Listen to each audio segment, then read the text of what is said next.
Salam, selamat pagi saudaraku yang kekasih dalam Tuhan. Selamat jumpa kembali di Renungan Pagi Gereja Baptis Indonesia Depok. Semoga saudaraku sekalian dalam keadaan sehat. Tema kita di dalam bulan Oktober ini yang merupakan bulan keluarga. Keluarga yang diberkati dan menjadi berkat. Tema bulan Oktober adalah keluarga yang diberkati dan menjadi berkat. Adapun judul renungan pagi hari ini saya tulis memiliki anak cucu yang menjadi berkat. Natsnya diambil dari Mazmur 37 ayat 25 sampai 26. Mazmur 37 ayat 25 sampai 26. Demikian firman Tuhan. Dahulu aku muda, sekarang telah menjadi tua. Tetapi tidak pernah kulihat orang benar ditinggalkan, atau anak cucunya meminta-minta roti. Tiap hari ia menaruh belas kasihan dan memberi pinjaman, dan anak cucunya menjadi berkat. Mari kita berdoa. Tuhan Yesus yang baik, terima kasih Tuhan. Tuhan sudah membangunkan kami pagi hari ini dalam keadaan sehat. Kami mau belajar firman-Mu Tuhan. Mohon Roh Kudus menolong agar kami dapat memahaminya. Terima kasih Tuhan Yesus. Amin. Ada pepatah, buah jatuh tidak jauh dari pohonnya. Buah yang baik berasal dari pohon yang baik. Demikian juga sebaliknya. Buah jatuh tidak jauh dari pohonnya. Artinya pepatah itu ialah sifat anak atau keturunan tidak jauh berbeda dari sifat orang tuanya. Mirip, berdekatan. Walaupun ada perbedaan tetapi tidak jauh sama sekali. Buah jatuh tidak jauh dari pohonnya. Nah, demikian juga Mazmur 37 ayat 37 ayat 25 mengatakan, tidak pernah kulihat orang benar ditinggalkan, atau anak cucunya minta-minta.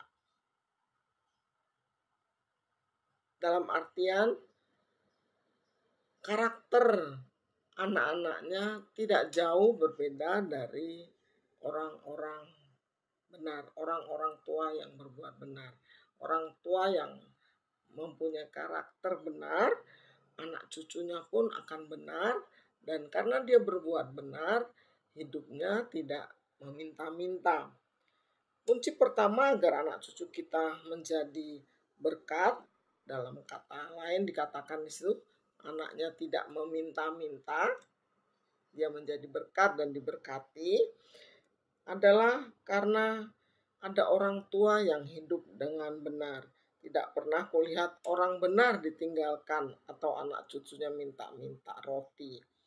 Jadi orang benar tidak ditinggalkan anak cucunya. Anak cucunya akan berkarakter benar. Dia tidak menjadi peminta-minta. Berbahagialah kita orang tua yang mempunyai keturunan yang berkecukupan, diberkati dan menjadi berkat. Siapa orang benar itu? Kalau menurut Keluaran 15 ayat 26, orang benar adalah jika kamu sungguh mendengar suara Tuhan Allahmu, melaksanakan apa yang benar di matanya, memasang telingamu kepada perintah-perintahnya, dan tetap mengikuti segala aturannya. Sekali lagi, orang benar adalah orang yang sungguh mendengar suara Tuhan, melakukan apa yang benar di matanya, memasang telinga kepada perintahnya, tetap mengikuti segala perintahnya. Siapa orang benar itu? Adalah orang yang taat kepada firman Tuhan, melakukan firman Tuhan, memasang telinga. Memasang telinga itu berarti penasaran, itu apa ya, apa kata Tuhannya. Setiap tindakannya dicari dulu nasihat Tuhan. Apa yang Tuhan bilang? Apa yang Tuhan maksudkan ya? Melakukan segala sesuatunya bukan atas kehendak sendiri, tetapi apa yang dikatakan Tuhan. Itu orang benar. Dan firman Tuhan berkata, Tidak pernah orang benar ditinggalkan. Orang benar menghasilkan anak cucu yang tidak meminta-minta, anak cucu yang juga benar. Ketaatan yang mutlak kepada Tuhan adalah bukti kalau orang itu benar. Apa yang dilakukannya, apa yang dikatakannya, apa yang dipikirkannya, semua berdasarkan perintah Tuhan. Jadi kunci supaya kita mempunyai anak cucu yang menjadi berkat dan diberkati adalah menjadi benar, hidup menjadi orang benar. Kemudian kunci yang kedua agar anak cucunya menjadi berkat, Mazmur 37 ayat 26 mengatakan memiliki belas kasihan dan memberi pinjaman tiap hari. Tiap hari memiliki belas kasihan dan memberi pinjaman. Tiap hari itu berarti terus-menerus konsisten dia mempunyai sifat belas kasihan. Dan sepadan dengan itu dikatakan selain memiliki belas kasihan, dia terus-menerus memberi pinjaman. Bukan berarti memberi pinjaman itu kita memberi pertolongan apa saja kita berikan, tetapi tidak ada batasnya. Akan tetapi ada batasnya. Kalau memberi pinjaman itu tentu saja untuk waktu tertentu dan diharapkan kembali. Kalau kita meminjamkan baju, ya harap baju kita kembali. Kalau kita meminjamkan perabot, kita mengharapkan perabot kita kembali karena istilahnya meminjam. Demikian juga meminjamkan uang, berarti uangnya harus kembali dalam waktu tertentu, tidak selama-lamanya. Nah, orang yang murah hati ada batasnya. Tuhan berkata meminjamkan belas kasihan. Meminjamkan, bukan memberikan tanpa batas, tetapi ada batasnya. Kalau hutang piutang itu lain lagi. Aku nggak pinjem kok, aku utang. Apalagi utang. Kalau hutang itu ada konsekuensinya.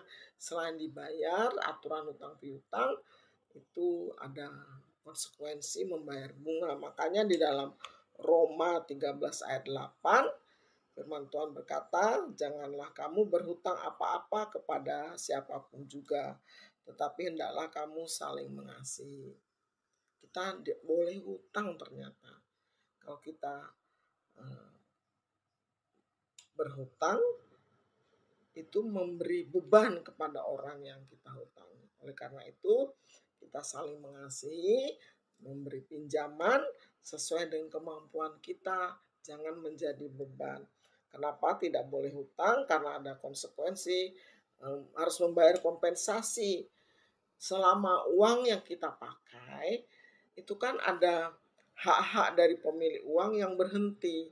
Dia seharusnya bisa membeli beras untuk anaknya, dia seharusnya bisa berbuat sesuatu dengan uang itu, karena dihutangkan kepada orang lain menjadi tertunda niat-niatnya itu. Nah, pengganti niat-niat yang tertunda itu di aturan hutang piutang, makanya ada bunga supaya tidak menjadi beban kepada yang dihutangi dan yang pemberi hutang dan yang menerima hutangan.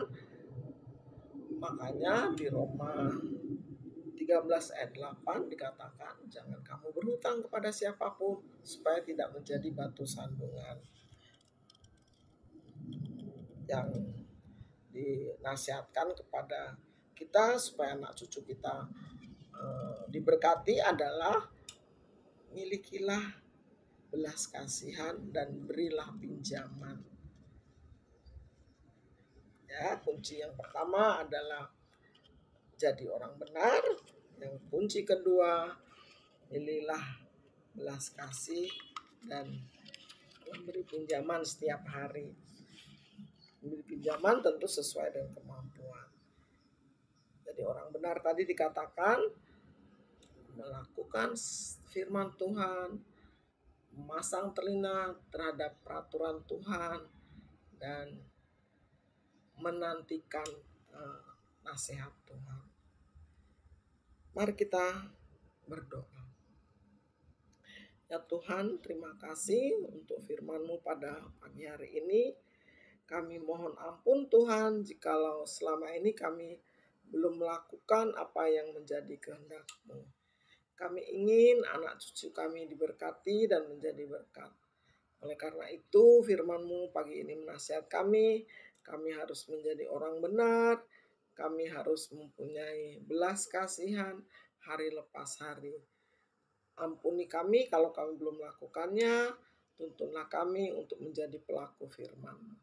Terima kasih, di dalam nama Tuhan Yesus kami sudah berdoa. Haleluya, amin. Terima kasih saudaraku, Tuhan Yesus memberkati.